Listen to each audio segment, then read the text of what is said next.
So you probably either go to 750 Q12 or a gram a day, whichever one, whether you want to be more aggressive or less aggressive. That's what you would discuss with the team. Okay.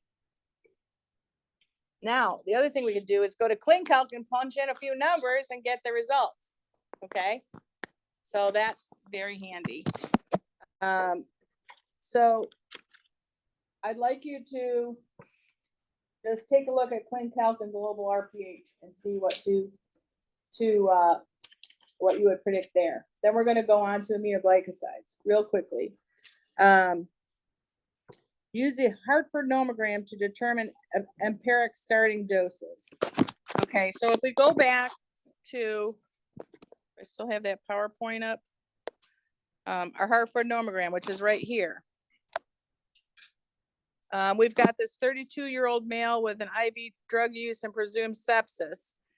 IV drug use, often you'll get growths on heart valves and other problems, bacteremia, because of the IV drug use.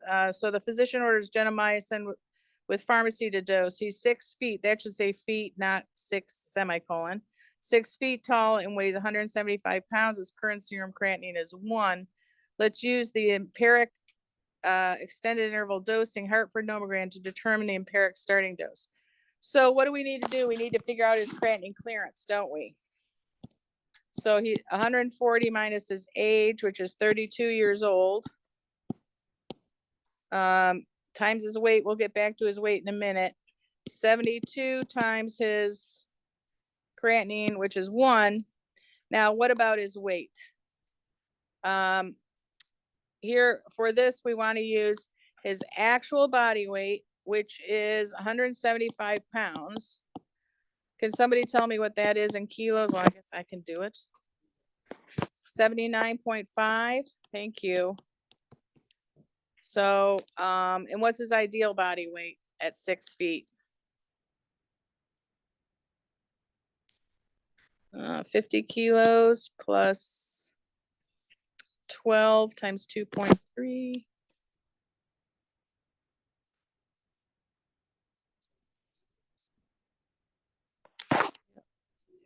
So 27.6. So he's 77.6 for his ideal body weight.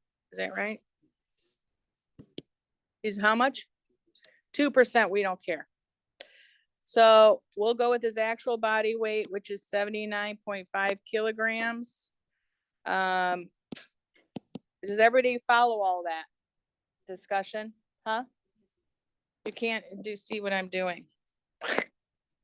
Sorry. Thank you for letting me know.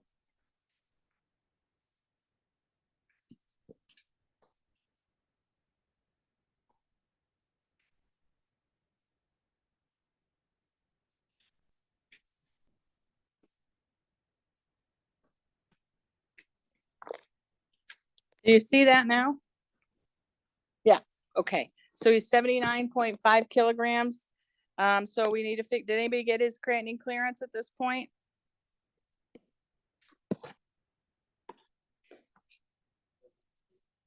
$119.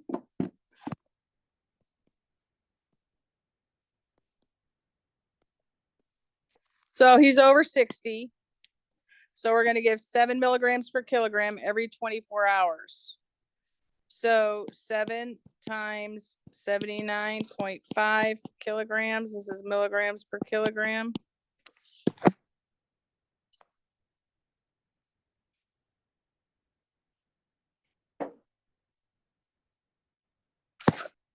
$556.5. I'm going to divide that by 40. So we're going to give 14 times 40. 560. That's what we're going to give.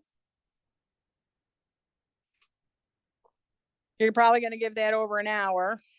We'll give 560 milligrams over an hour. And then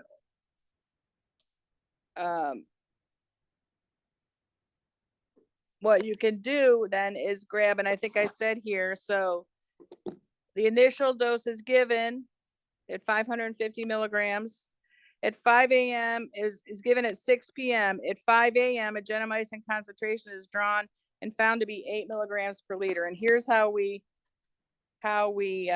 adjust. So if the dose was given at 6 p.m., how many hours later did we draw a concentration? At 5 a.m. How many hours is that? 11 hours, right? So we drew it 11 hours later. Notice this is the time between the start of the infusion and the sample draw. And so this is 11 hours later. We saw a concentration of 8. So this is a groovy nomogram like this that we just find here. And so that's higher than we think it should be. So we're going to keep that 7 milligrams per kilogram, but we're going to give it every 48. We're going to give it every other day now. So we're still going to give 560, but we're going to go to Q 48 hours. And let me tell you, that's a lot easier than all the calculating we used to do. So, and again, if you go into ClinCalc and Global RPH, it will also give you suggestions too without all the crazy calculating. You like it? Again, this is just dipping your toe in. Next year, you will get a lot more data. Now, on your quiz, it's almost time to go. Okay. Many of you didn't